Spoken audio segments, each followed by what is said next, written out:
Okay, movie lovers and cinephiles around the world, I'm back again, and this time we're talking about Zack Snyder's Justice League. So now I know you've got questions. How does it compare to the 2017 Justice League? Was it worth the wait? Did it live up to the hype? Is it really 4 hours long? When I did my spoiler-free review, it's up here somewhere.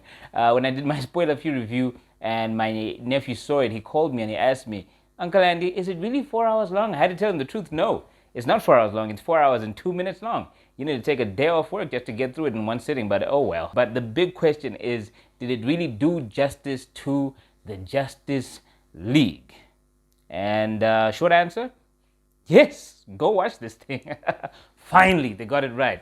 But long answer is, well, I'm going to tell you all about that because as you know, I'm here about the movie. Oh, and this time, there'll be spoilers. Picking up where Batman vs. Superman left off, Zack Snyder's Justice League begins as Superman's death screams send shockwaves around the world. And it is these and not the global despair that was caused by Superman's death that actually wakes up the mother boxes. And starting things off this way lets you know that not only is this going to be a different movie, but it's going to be a more cohesive story. So we skip to the Amazons, a race of people who enjoy touching weird things with their hands instead of, I don't know, their shields, which would actually shield them so that they wouldn't be in danger. But anyway, the box that they're guarding summons Steppenwolf, and this version of Steppenwolf clearly has discovered performance-enhancing drugs because he is not reacting well at all. Like, I mean, this guy has got 7 fingers, a living suit, and he has the whole general look and feel of somebody who's turning into a werewolf and then stopped halfway. And as intimidating as his looks are, his motivations are even more nuanced than they were before. This time, he wants to take over this world not because of some strange desire to bring about his mother, but because he has to redeem himself to Darkseid after having joined against him in a rebellion on Apocalypse. We don't get that full backstory, which is good because you want to leave a little mystery around the character's origins, but it's enough so that we know that this means a lot to him. So when he lands on Earth, this time he wants to take those Amazons out. And I don't mean out like on a date, like in the first movie, you saw that thing about how you will all love me. No, this time he wants to take them out in the worst way possible, and he does. It's a fierce battle from which he emerges victorious with his mother box. And so you can already tell that this Zack Snyder's Justice League is going to follow many of the same story beats as we followed with the original 2017 Justice League, but there are going to be some departures. So after the Battle of Themyscira, we meet Wonder Woman as she attempts to thwart these bad guys that are going to blow up like a huge chunk of London. This time all of her powers seem augmented. That's her lasso, her speed, her agility, even her tenacity. It's easily one of the best action sequences in the entire movie. So after she does this in some of the reshot footage, then she discovers the nature of the threat that is coming against Earth, and this is of course the villain Darkseid. So she gets over to Batman's place and she tells him about it in an extended flashback sequence, and this flashback, I've got to say, was so good it could have been its own movie. That's why I overlooked some of the details. But one of the big reveals of the flashback is that it was Darkseid and not Steppenwolf, but Darkseid himself who actually came in the initial invasion and failed to take over the Earth. So after this, she's explaining it to Bruce and giving him an idea of it, and he himself is coming from a rather awkward recruitment exercise for Aquaman, because this one ended weird. This one ended when I don't know, these vampiric looking chicks started singing for Aquaman after he goes back in the water, because apparently that's a thing now. And they're singing a Norwegian version of Juicy.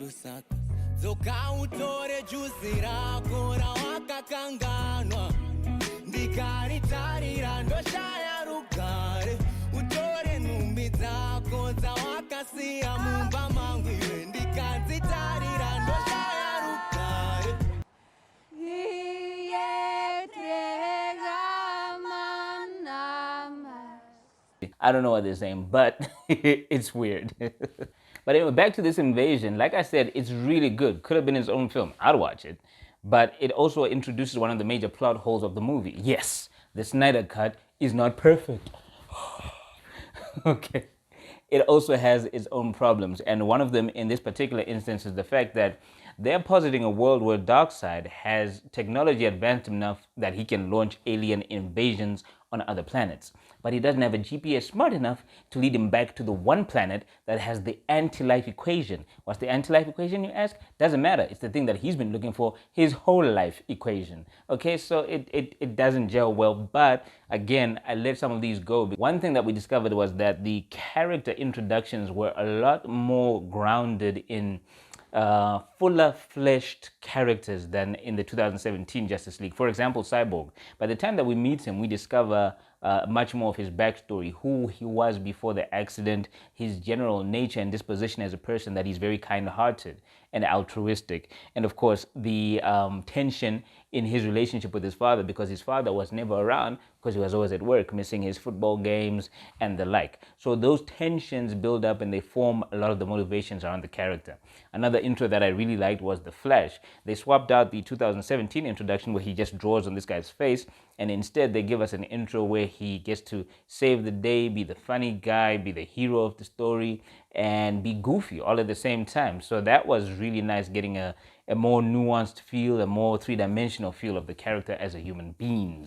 And that's all we were asking for, guys. Some backstory. I'm not saying shoot 5 movies before you give us the team-up movie. Just give us some real backstory, not a PowerPoint presentation, but I digress. So, Steppenwolf at this point has captured the Atlantean mother box, which he hasn't called mother, just by the way.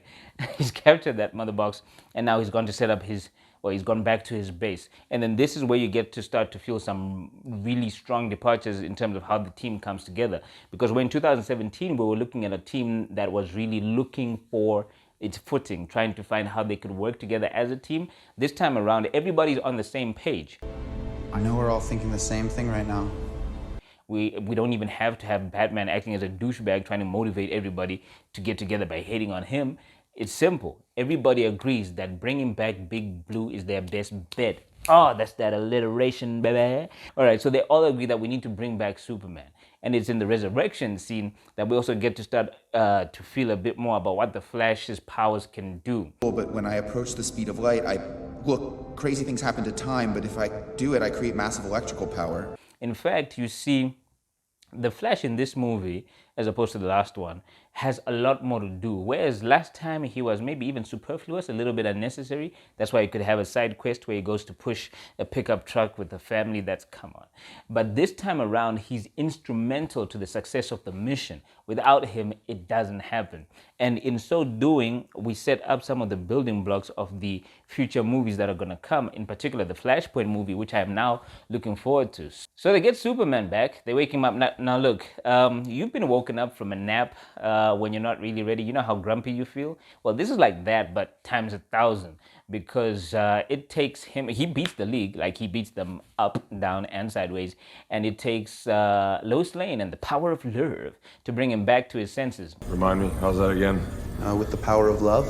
And when finally he does, he rejoins the team, and well, it's not a spoiler at this point anymore. It's Black Suit Superman, the one we've been waiting for. Now, if you've read The Death of Clark Kent and The Reign of the Superman comic series, you know that Black Suit Superman is a big deal. So I was really chuffed, really happy to see him come through in that particular getup. And I gotta say, this was a victory.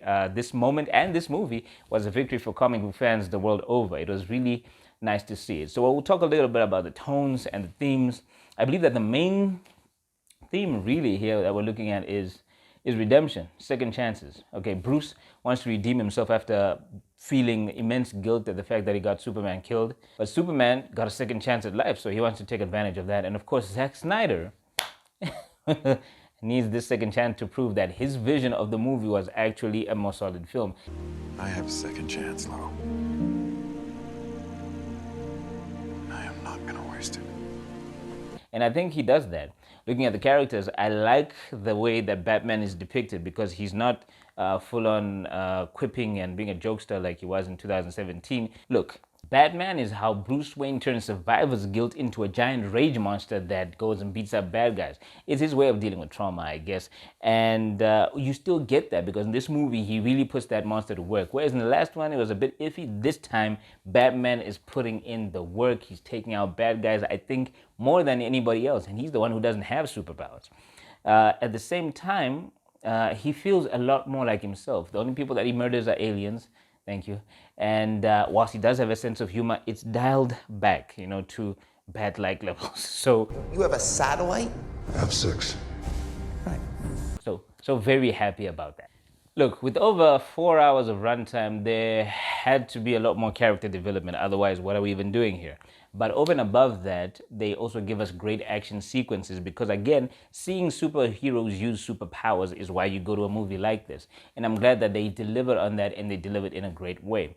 From a narrative perspective, the story does flow a lot better. It's more cohesive, it's much neater. Each plot point builds from the previous ones, and you get a fuller picture, not only of what this movie is doing, but even a more subtle setup of the broader universe, not just the DCEU, but even of the multiverses within the DCEU. So that was great, and I really respect Zack Snyder for the way that he pulled it off.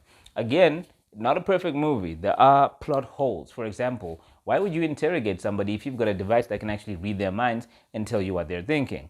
Number two, I had a problem with the rules of the world of Atlantis. How is it that sea-dwelling people need to create air bubbles so that they can talk to one another? So what do they do every day? How do they, maybe the ocean is not where they need to be doing their living? And also just looking at the things that I didn't like, the CGI, sometimes you can spot the CGI, but also the dialogue was a bit clunky. For example, All right. You sure you don't want to have some? I won't, thank you. And then leave it to MASH. I will. I will. Definitely will.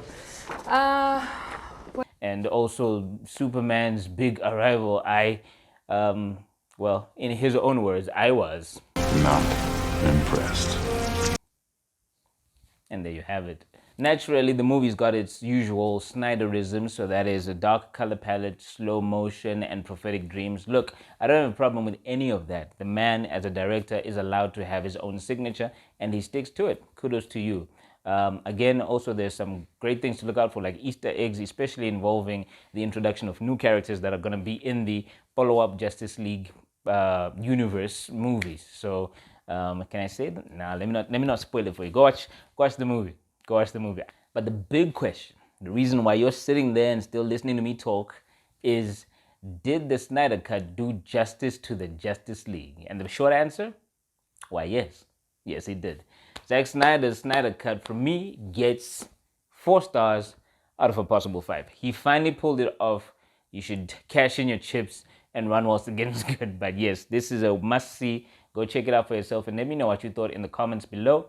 Remember to subscribe to the channel if you haven't already. Tell your friends to tell their friends, and let's meet here and talk more about these movies. And that was Andy Takes on Zack Snyder's Justice League, the remake of 2017 Justice League, which was the sequel to Batman vs. Superman, the sequel to Man of Steel, and you can see we're building a universe here. That's Andy Takes on Justice League, Zack Snyder's Justice League, and I will see you next time.